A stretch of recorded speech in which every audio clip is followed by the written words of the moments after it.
We're fed so many messages about how to be happy, like wear the right makeup, get your workout in, and be successful, have the perfect friendships and relationships.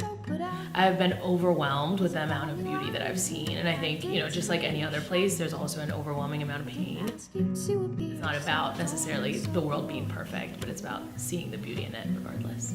So what does it mean to be happy? Having people who really care about you and feeling like you care about them. That you are excited to get up and go about your day, and that you're like surrounded with people that make your life better. I just think of this feeling of infinity, I guess, when I think of happiness, and a feeling of possibility and a feeling of rightness in life, despite being aware that things aren't always exactly as you want them to be. Hi, my name is Sarah Garrett. I'm a senior at Winebrenner, and I've loved my time here. As a person, I really love being around other humans. I love hearing other people's stories. I love any interaction with people. I think a lot of people would say I'm like pretty energetic, pretty happy.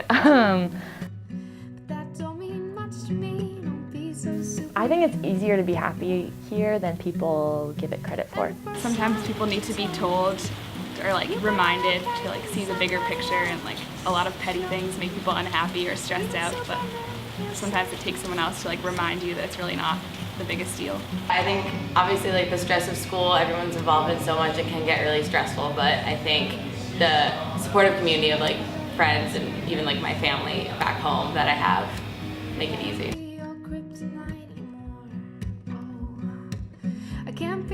You have to work for it in the sense that you can't like give in to stress and unhappiness and kind of like take a step back every once in a while and like think about things you're grateful for. If your situation gives you the opportunity to be happy, or you're not presented with whatever trying things life can throw at you, but I think if you're not looking for a reason to be happy and kind of just putting it to the side and letting yourself be sad or whatever it is, combination. I think that a lot of people struggle with happiness, understandably. Myself too sometimes. And like it is still like, oh, you think I'm really happy?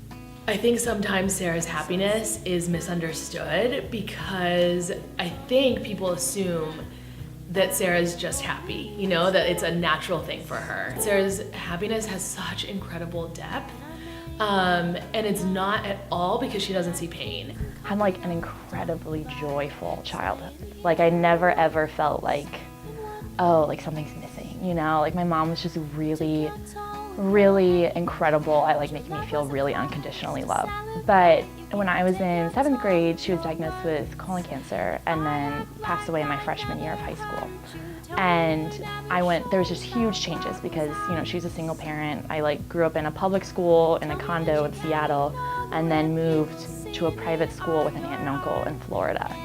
I was a positive person before that, for sure. But throughout my mom's illness, it was very much like no, I'm gonna be positive, because she was making a very active choice to be hopeful and positive. And I could see that every day. I remember thinking, like, I am not gonna let this entirely define me, And like, I want what my mom like instilled in me to entirely define me, not like missing her so bad.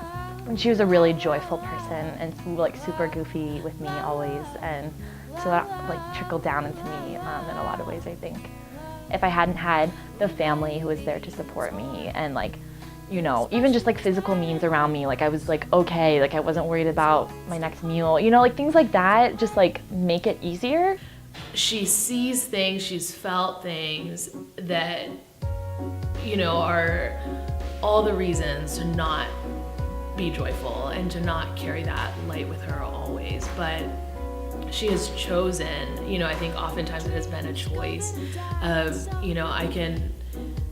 I can let myself sit in that feeling, or I can be aware of it and work to see beauty and work to make beauty in everything that I do and every relationship that I form. A lot of it is like a very conscious choice, and like sometimes it's not a hard choice at all, but sometimes it is a very deliberate choice. Like sometimes just going through the motions of like being selfless and like being conscientious of others, like even if you don't feel it in that moment, can steer you more towards that path, even if you don't detect it, I think a big difference is like happiness versus joy, Happiness is so situationally dependent, whereas joy is like this deep-seated, almost internally based thing. So like in a lot of ways, I think you have to foster ways yourself to like recognize that joy. The little things that turn out to be big things that look subtle in everyday life that really contribute to someone's resilience and happiness. My friends, the beach, dogs. I love any chance I can get to be creative. I love taking pictures, making videos, that type of thing. Like being around people that make my day a little brighter and doing things that I love, like dance. I also think that like for me, a lot of my happiness and joy has been like rooted in feeling really loved. I think that's kind of like this gateway to become happy, because you can't really feel that joy always if you don't feel some type of like deep security, you know?